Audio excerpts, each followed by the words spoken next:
जय Hind defence lovers. आज की टॉप हेडलाइंस कुछ इस प्रकार है। रशिया से ली जाएंगी 10,000 करोड़ रुपए की कीमत पर S-400 की एडिशनल मिसाइल्स। ब्रह्मोस के 800 किलोमीटर वाले वेरिएंट में इंजन में किए गए हैं मॉडिफिकेशन।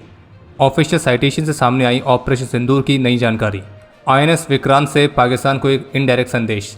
और ट्रंप के साथ बातचीत रुक जाने के बाद अब रशिया कंडक्ट कर रहा है न्यूक्लियर मिसाइल्स की ड्रिल।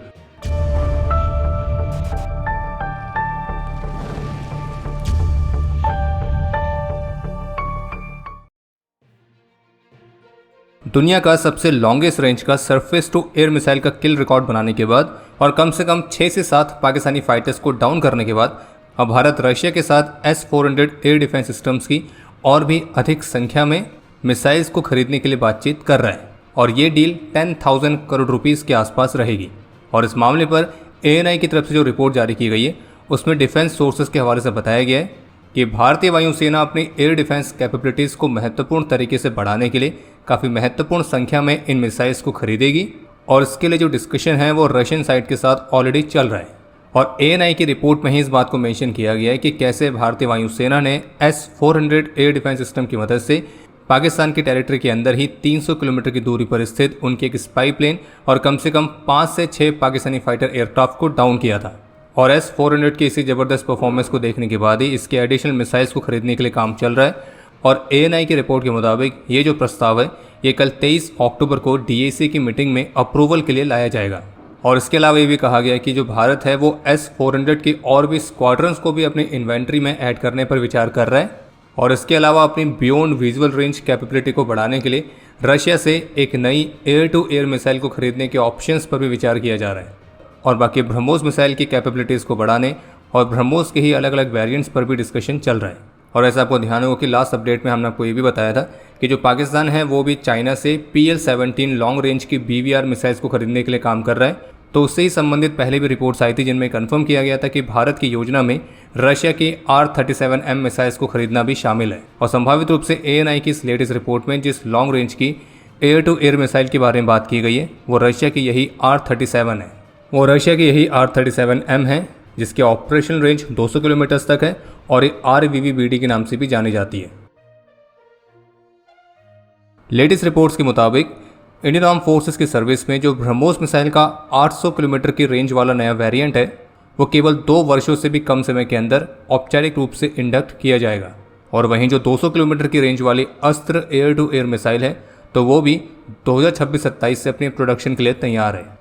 टाइम्स ऑफ इंडिया की रिपोर्ट के मुताबिक जिसमें टॉप डिफेंस सोर्सेज के हवाले से क्लेम किया गया है कि वर्तमान समय में जो ब्रह्मोस मिसाइल का 800 किलोमीटर की रेंज वाला वेरिएंट है तो उसकी टेस्टिंग चल रही है और वो भी एक मॉडिफाइड रैमजेट इंजन और अन्य अपग्रेड्स के साथ, जो कि इस बात को सुनिश्चित करेगा कि ये जो ब्रह्मोस मिसाइल का नया वेरिएंट है वो 2027 के अंत तक पूरी तरह से तैयार हो जाए।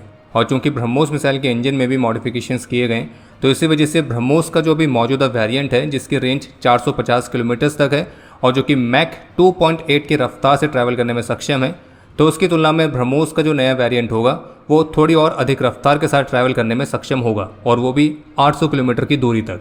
और फिलहाल अभी इनर्शियल नेविगेशन सिस्टम और external global navigation satellite system के कॉम्बिनेशन के साथ इस मिसाइल की कैपेबिलिटीज़ को टेस्ट करने के लिए अभी कुछ और टेस्ट की रिक्वायरमेंट है।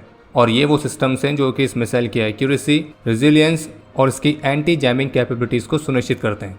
और पूरी तरह से तैयार होने के बाद फिर जो भारतीय नौसेना है तो वो अपनी फ्रंट एंड वॉरशिप्स जिनमें फ़िलहाल अभी 450 किलोमीटर की रेंज वाली ब्रह्मोस मिसाइल इस्तेमाल होती है तो उसको अपग्रेड करेगी इस 800 किलोमीटर वाले वेरिएंट के साथ। और उसके लिए सॉफ्टवेयर में थोड़े बहुत बदलाव की ही ज़रूरत पड़ेगी। और 800 किलोमीटर वाली ब्रह्मोस को सबसे पहले नेवी और आर्मी के सर्विस में इंडक्ट किया जाएगा। बाकी जो एयरफोर्स के लिए एयर लॉन्च वाला वर्जन है तो उसको अभी थोड़ा और लंबा समय लग सकता है। बाकी इस नए वेरिएंट में बेसिक मिसाइल और लॉन्चर वो सेम रहने वाले हैं। बाकी अभी कुछ ही दिनों पहले ANI की तरफ से रिपोर्ट जारी करके कंफर्म किया गया था कि जो DRDO है वो अस्त्र मार्क 2 की रेंज को 200 किलोमीटर तक बढ़ाने पर काम कर रही है। तो टाइम्स ऑफ इंडिया की रिपोर्ट में इस मिसाइल को लेकर ये कहा गया कि अस्त्र मार्क 2 में ट्रेजेक्ट्री शेपिंग के अलावा इसके प्रपल्शन सिस्टम को भी अपग्रेड किया जा रहा है ताकि वो और थ्रस्ट जनरेट कर सके और लंबे टाइम तक बर्न कर सके। और अगर इसके ट्रायल्स सफल रहते हैं तो अस्त्र मार्क 2 6 महीनों के अंदर प्रोडक्शन के लिए तैयार हो जाएगी, वरना फिर इसमें और लंबा समय लग सकता है। बाकी जो 800 किलोमीटर वाली ब्रह्मोस का लैंड वेरिएंट है तो वो प्रस्तावित इंटीग्रेटेड रॉकेट फोर्स का भी एक महत्वपूर्ण हिस्सा बनेगा। और जिस तरह से भारत अपने मिसाइल प्रोग्राम्स पर काम कर रहा है तो उसको देखने के बाद आप कह सकते हैं कि भविष्य में किसी को सेंटर ऑफ ग्रेविटी और भी करीब से देखने को मिलेगी।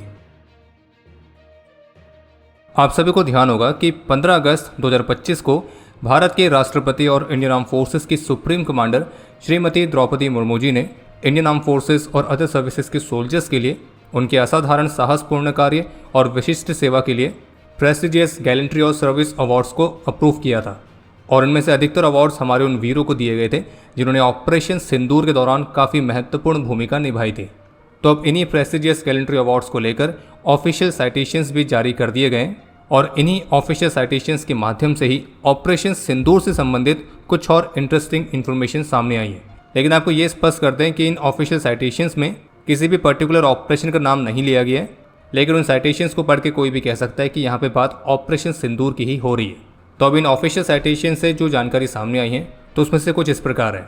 जैसे कि इसमें बताया गया है कि कैसे दुश्मन की पोजीशंस के खिलाफ भारतीय वायुसेना के रफाल और Su-30 MKI फाइटर जेट्स ने आर्मी की आर्टिलरी की सपोर्ट के साथ प्रिसाइसली टारगेट्स को हिट किया था। और आर्मी की जो M777 अल्ट्रालाइट हॉविट्जर है तो उन्होंने दुश्मन की पोजीशंस और आतंकी कैंपों को बहुत ही प्रिसाइज तरीके से हिट करने में एक महत्वपूर्ण भूमिका निभाई थी।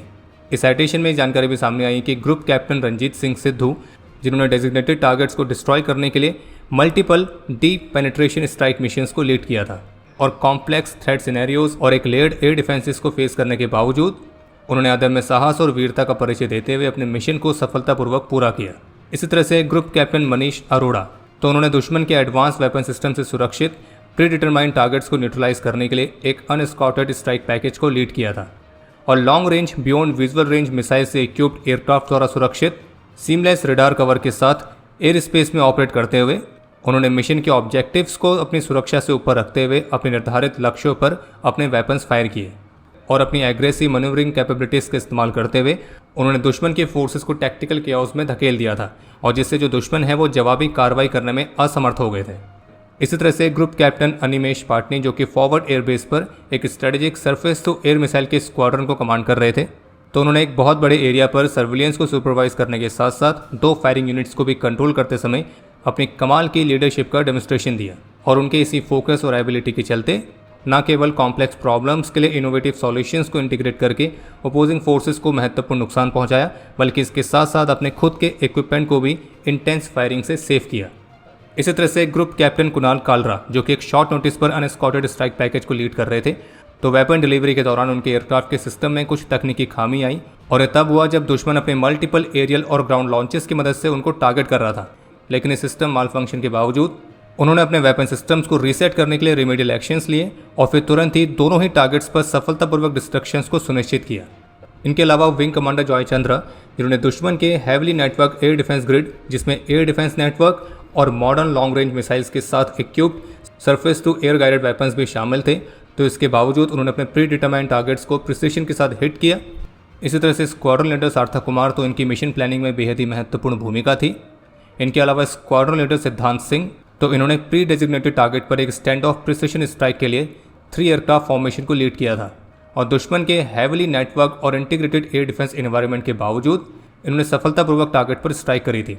इनके अलावा स्क्वाड्रन लीडर रिजवान मलिक, तो इन्होंने मिडनाइट अनएस्कॉटेड स्ट्राइक पैकेज के हिस्से के तौर पर डेप्यूटी मिशन लीडर के तौर पर फ्लाई किया था और दुश्मन के latest air defence weapon system से सुरक्षित टारगेट्स को न्यूट्रलाइज किया। और संभावित रूप से यहाँ पे बात की जा रही है उन टारगेट्स की जो कि सुरक्षित किए गए थे चाइना के HQ-9 एयर डिफेंस सिस्टम से। और स्क्वाड्रन लीडर रिजवान मलिक ने मिशन परफॉर्म किया जब दुश्मन की प्रेजेंस बहुत ही ज़्यादा थी और उनकी तरफ से मल्टीपल एरियल और ग्राउंड लॉन्चेस भी किए जा रहे थे। और इसी तरह से फ्लाइट लेफ्टिनेंट अर्शवीर सिंह ठाकुर, तो ये भी एक मिडनाइट अनस्कॉटेड स्ट्राइक पैकेज का हिस्सा थे और इन्होंने खराब मौसम की स्थिति को अवॉइड करते हुए भी अपने फॉर्मेशंस को लीड किया था और एक कमाल की सिचुएशनल अवेयरनेस को भी डिस्प्ले किया। इस बार दीपावली का त्यौहार भारतीय प्रधानमंत्री श्री नरेंद्र मोदी ने भारत के स्वदेशी एयरक्राफ्ट कैरियर INS विक्रांत पर हमारे नेवल वॉरियर्स के साथ सेलिब्रेट किया था। और INS विक्रांत पर अपनी इसी विजिट के दौरान अपने संबोधन में भारतीय प्रधानमंत्री की तरफ से कहा गया कि ऑपरेशन सिंदूर में इंडियन आर्म फोर्सेस की तीनों सर्विसेज के बीच जो एक कमाल का कोऑर्डिनेशन देखने को मिला था, तो उसने ही पाकिस्तान की फोर्सेस को घुटने टेकने पर मजबूर कर दिया था। और ऑपरेशन सिंदूर में INS विक्रांत की भूमिका पर बात करते हुए भारतीय प्रधानमंत्री का कहना था कि कुछ ही महीने पहले हमने देखा कि कैसे INS विक्रांत ने पाकिस्तान की रातों की नींद उड़ा दी थी और INS विक्रांत, इसका नाम ही दुश्मन के दुस्साहस का अंत कर देता है। और INS विक्रांत आत्मनिर्भर भारत और मेड इन इंडिया का एक बेहद ही शक्तिशाली प्रतीक है और ये भारत की मिलिट्री स्ट्रेंथ को भी दर्शाता है। और वहीं वर्तमान समय में भारतीय नौसेना एक ग्लोबल स्टेबिलिटी में कितना महत्वपूर्ण भूमिका निभा रही है, तो उसके बारे में जिक्र करते हुए उनका कहना था कि आज 66% दुनिया का जो ऑयल सप्लाई है और 50% जो ग्लोबल कंटेनर शिपमेंट है वो इंडियन ओशन से होकर गुजरता है। और इन्हीं रूट्स को सुरक्षित रखते हुए जो भारतीय नौसेना है वो इंडियन ओशन में एक सेंटिनल की तरह खड़ी है। और इस पूरे रीजन में mission based deployments, anti piracy patrols और ह्यूमैनिटेरियन असिस्टेंस ऑपरेशंस में भारतीय नौसेना एक ग्लोबल सिक्योरिटी पार्टनर के तौर पर भी काम करती है। और हाँ, बाकी इस बात में कोई डाउट नहीं है कि भारतीय प्रधानमंत्री की INS विक्रांत से जो स्पीच थी तो उसमें इनडायरेक्टली हमारे निकम्मे पड़ोसियों के लिए भी एक संदेश था कि ऐसी कोई भी गलती मत करना जिससे भारतीय नौसेना को भी ओपनिंग करने की ज़रूरत पड़ जाए, क्योंकि अगर ऐसा हुआ तो फिर उसके आगे के परिणाम आप सभी को पता ही है। आज 22 अक्टूबर को भारतीय रक्षा मंत्री श्री राजनाथ सिंह ने साउथ ब्लॉक में आयोजित एक समारोह में भारत के स्टार जैवलिन थ्रोअर और 2 times Olympic medallist Mr Neeraj Chopra को औपचारिक रूप से टेरिटोरियल आर्मी में लेफ्टिनेंट कर्नल की ऑनररी रैंक से सम्मानित किया है। इसके अलावा एक अपडेट ये है कि भारतीय नौसेना की स्वदेशी वॉरशिप INS शहदरी ने जापानीज नेवी के साथ भारत और जापान की मैरीटाइम एक्सरसाइज जेमैक्स 2025 के सी फेस में पार्टिसिपेट किया है। बाकी एक और अपडेट है कि राष्ट्रपति डोनाल्ड ट्रंप और उनके रशियन काउंटर पार्ट यानी कि राष्ट्रपति व्लादिमीर पुतिन के साथ उनकी मीटिंग की योजना अब होल्ड पर है। और अब इस मीटिंग के होल्ड हो जाने के बाद प्रेसिडेंट ट्रंप इसे वेस्ट ऑफ टाइम की तरह मेंशन कर रहे हैं, यानी कि एक बार फिर से रशिया यूक्रेन कॉन्फ्लिक्ट को लेकर जो बातचीत है वो रुक गई है। और वहीं इसी बीच आज बुधवार को रशियन राष्ट्रपति व्लादिमीर पुतिन ने रशिया की स्ट्रेटेजिक न्यूक्लियर फोर्सेस को ड्रिल्स कंडक्ट करने के लिए कहा है, जिसमें प्रैक्टिस मिसाइल लॉन्चेस शामिल रहते हैं। और रशिया अपनी ICBM और क्रूज मिसाइल के लॉन्चेस की ड्रिल्स भी कंडक्ट करेगा। और इससे संबंधित एक फुटेज रशिया के रक्षा मंत्रालय की तरफ से रिलीज भी की गई है, जिसमें आप उनकी यार्स ICBM की लॉन्च को देख सकते हैं। बाकी अब समय है आज के इतिहास का। आज के दिन 1992 में ऑपरेशन रक्षक के दौरान अपने अदम्य साहस और वीरता का परिचय देते हुए राइफलमैन नेत्रभान सिंह ने अपना सर्वोच्च बलिदान दिया था और इन्हें मरणोपरांत शौर्य चक्र से सम्मानित किया गया। आज के दिन 1962 में भारत चीन युद्ध के दौरान अपने अदम्य साहस और वीरता का परिचय देते हुए नायक मुंशी राम वीर गति को प्राप्त हुए थे और इन्हें मरणोपरांत वीर चक्र से सम्मानित किया गया। और आपके लिए आज का प्रश्न है कि 1962 के वॉर में चीन ने सबसे पहले कहां से युद्ध की शुरुआत करी थी। और अब समय है आज के टॉप 3 कमेंट्स का, जो ये रहे आपकी स्क्रीन पर।